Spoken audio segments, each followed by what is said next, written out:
In the early 1990s, New Zealand was experiencing a rapid dairy expansion, with large numbers of stock being shifted from the North to the South Island. When Otahonga transport operator Jim Barker struggled to book space for his stock on the existing Cook Strait ferry service, he began his own, along with 3 other shareholders. Jim's daughter, Cheryl Allison, is now Managing Director of Strait Shipping. Strait Shipping was formed in 1992 by my father, Jim Barker, Otahonga Transport, a master mariner, Captain Derek Boyce, Tony Johnson, who's a chief engineer, and Doug Smith, who was a businessman. And at the time, they were moving really large numbers of dairy cows with herd conversions down south. And Jim was experiencing increasing frustration with what was then New Zealand Rail. So he had about 10 to 15,000 head of dairy cows to move, and New Zealand Rail told him they couldn't accommodate them that season because they were taking the ship out of service. So he decided that he would just go and get his own ship. So from there, they went and chartered the Straitsman from Tasmania and brought her home against a lot of angry pickets and protests, and off she went. With the old Gypsy Week and the 3 months of, which was 3 months back then, of herd shifting, the Straitsman had a little ro-ro deck, just about 120 lane metres, and on that ro-ro deck would go all the farm gear, the tractors, the trailers, the swings, the whole household. And out of that just grew a demand for a little bit of ro-ro freight. So we started getting a few more people asking if they could put things on the ro-ro deck, and we kept going that way. And then we decided to focus on that because the vessel had to actually work 12 months of the year, not just the 3 months of herd shift. The biggest issue that drove that was price. Prior to that original Straitsman starting off with livestock, it cost you about $2,700 each way for a livestock truck and trailer. Even today, it's around $1,000 loaded and about $750 if you're empty. It opened up the Cook Strait livestock market to both sides, and that's where it sits today. Stock heads both ways all year round. Taylor Preston, which is a freezing works up in the gorge, they were relatively new. Our business and their business about the same time, and so they would buy stock in the South Island and they would ship it north up to their works. So those sort of markets enabled us to develop a year-round market that wasn't so seasonal.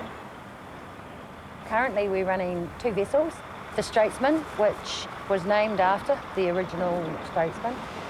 The original Straitsman had a vehicle deck, a ro-ro deck of 120 lane metres.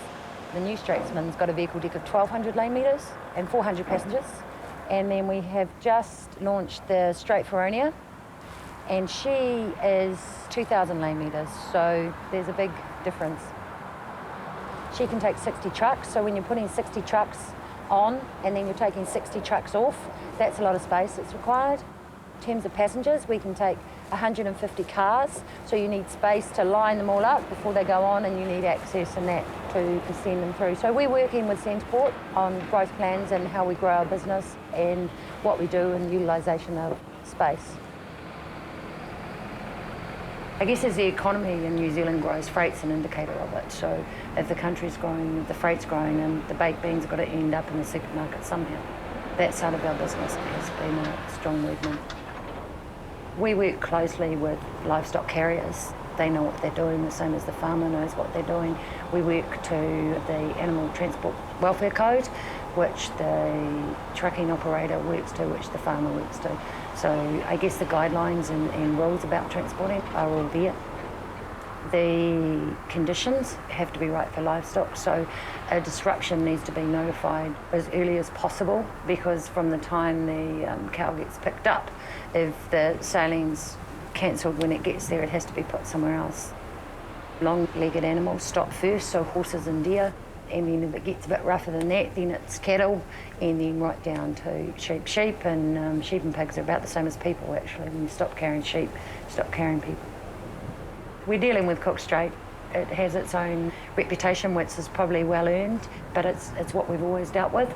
So we understand it, we know it, and basically when it gets too rough, you stop and you park up and you wait for it to blow over, and then you go again. Currently Currently we've got a staff that ranges between 270 and 300 people.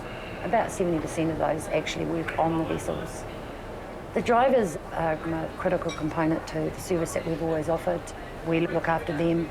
They become, I guess, part of us. A lot of them, will cross with you 3 or 4 times a week, so you're sort of their second home.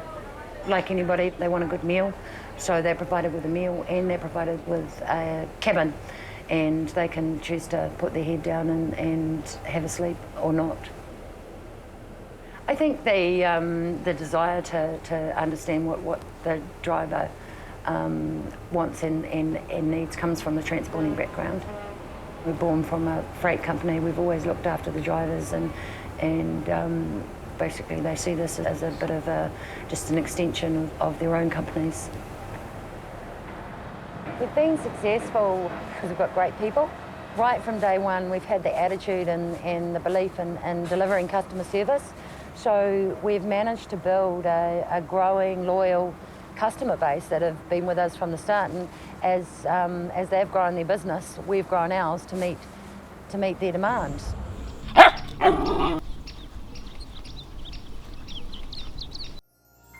This program was made with funding from New Zealand On Air.